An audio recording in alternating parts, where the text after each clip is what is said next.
Um outro organizador conceitual chama-se mapa mental, e aqui tem interpretações distintas. No livro, a partir do professor Moreira e de outros teóricos da educação que trabalham a questão do mapa mental, que são diagramas V e aprendizagem significativa, mapa mental é uma estrutura totalmente livre, totalmente aberta. É uma forma de você fazer associações o mais distintas e livres possíveis. Há alguma perspectiva de uma variação dentro dessa noção do mapa mental, mas a base é a mesma. Ele me proporciona uma memória livre, trabalha com palavras, imagens, cores e números, potencialmente infinito, todavia é lógico, é temporal, e é apenas diferenciador progressivo. Isso que é o que diferencia todos esses organizadores conceituais do último que nós vamos ver daqui a pouco, que é o mapa conceitual. Todos em si são diferenciadores progressivos. O mapa conceitual é quem vai trabalhar com reconciliações integrativas. É uma forma de expressão livre da mente, coerência aos objetivos pensados, é idiosincrático e temporal, conceitos que nós não podemos esquecer. O desenho de um mapa mental, organizado de acordo com essa variação interpretativa, é muito diferente de um desenho totalmente livre, como é o mapa mental que nós interpretamos e entendemos e utilizamos na educação. Esse mapa mental talvez tenha dado origem ao outro, mas em si é uma variação da ideia. O que o mapa mental é? Ele é uma gestão estratégica de informações, conhecimentos e capital intelectual. Ele me propicia mente livre, expressão livre, palavras, imagens e números. É um diagrama hierárquico do tipo árvore, com graus de especificidade, é um diferenciador progressivo. É estruturado em raiz, ramo, tema e subtema.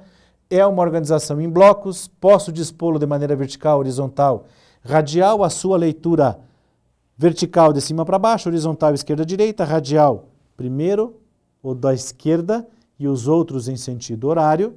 Limitação idiosincrático temporal, potencialmente infinito, e mexe aqui, lógico, com capital intelectual, conhecimento e informações. Aqui um mapa mental um pouco mais recheado com ideias de imagens, né? É o mesmo mapa mental, o anterior em relação a esse. Capital intelectual de informações e conhecimento, então imagens relacionadas, me deixa a mente livre. Esse mapa mental é um diagrama tipo árvore, com ramos, temas e subtemas, a sua leitura em sentido horário se radial, e depois idiosincrático, temporal, potencialmente infinito. Então é a mesma estrutura, só que aqui colocado com relação a uso de algumas imagens, né?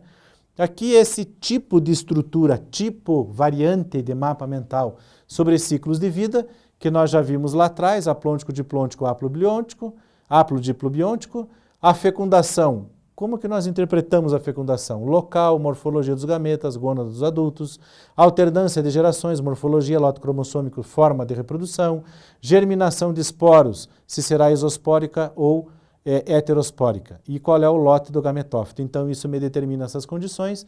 Essas 4 principais características me dão a classificação dos tipos de ciclos de vida. Aqui uma observação sobre os ciclos de vida de insetos. Está aqui a fonte, José Luiz Viana, que é um livro de ensino médio. E então ele organizou insetos, até a palavra insetos lembra um inseto, de acordo com o que? Filoartrópoda, depois, qual é o próximo que eu vou ler? A constituição do seu tórax, formação de asas e sem asas. O próximo bloco que eu leio, o abdômen, qual é a fórmula, quais são os apêndices. O próximo bloco que eu leio, qual é a cabeça? Que maneira é a cabeça desse inseto? Então o que eu tenho aqui em relação às antenas na cabeça, em relação a toda a estrutura? Que grupo é? Como se organiza em relação ao tórax, ao abdômen e à cabeça? Então são 3 critérios de classificação dentro de um grupo, chamando a atenção pelo uso de imagens e pelo uso em si da estrutura em 3 blocos. Observem, por favor, linhas mais grossas, linhas mais espessas, ou seja, do mais inclusivo para o mais específico. Linhas mais grossas, linhas mais espessas, até chegar numa linha bem fina, ou seja, do mais inclusivo para o mais específico.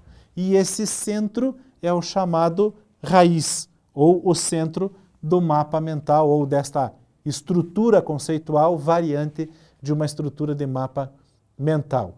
Aqui uma condição em que nesta perspectiva variante do mapa mental, nós podemos trabalhar um dentro do outro.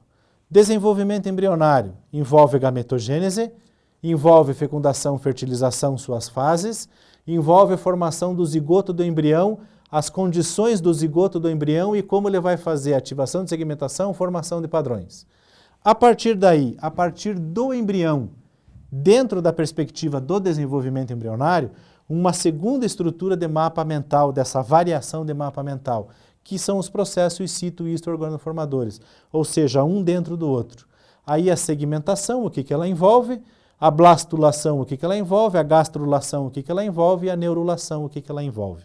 Então aqui eu consigo sintetizar todo o processo do desenvolvimento embrionário num esquema conceitual, numa ordem conceitual, variante ao que se depreende a partir do que seria o mapa mental. Observem, por favor, linhas mais espessas até linhas mais finas, linhas mais delgadas, mais grossas e mais delgadas, né, mais fininhas. Então aqui eu tenho mais inclusivo e aqui o menos inclusivo, o mais geral e o mais específico. Por isso ele é diferenciador. Aqui é o mesmo tipo de estrutura por blocos, só que no tipo chave. A arquitetura do corpo a partir de características embrionárias básicas destes grupos de seres vivos. Quais são as características básicas? Organização tecidual, folheto embrionário, celoma, depois entra cavidade sistema digestório e também características de sistema nervoso e muscular. Com relação à organização tecidual, que é a linha mais grossa, aqui a linha torna-se um pouco mais fina. Unicelulares, pluricelulares, protistas e metazoas estão no mesmo nível de hierarquia, portanto só um separador conceitual. Então uma linha um pouco mais fina, sem tecido com tecido, uma linha ainda um pouco mais fina, parazoa ou metazoa, e ainda uma linha um pouco mais fininha, que determina a especificidade. Então dessa forma eu consigo organizar essas relações. Folheto embrionário, diblástico, triblástico, celoma, celomado, pselomado, celomado. Consigo ir organizando os conceitos desta forma, dessa maneira. Nós já vimos esses mesmos conceitos num quadro sinótipo nos conteúdos anteriores. O mesmo conceito, só que aqui organizado nessa variante do mapa mental tipo árvore, tipo chave, e lá atrás nós já vimos num quadro sinótipo os mesmos conceitos, os mesmos grupos, as mesmas relações. Aqui o sistema digestório muscular e nervoso, como eu havia comentado, né? Sem cavidade, tubo incompleto, tubo completo, há neuromiários e neuromiários. Neuromiários hipo e epineuros, que são classificações dentro dessas condições das características embrionárias básicas.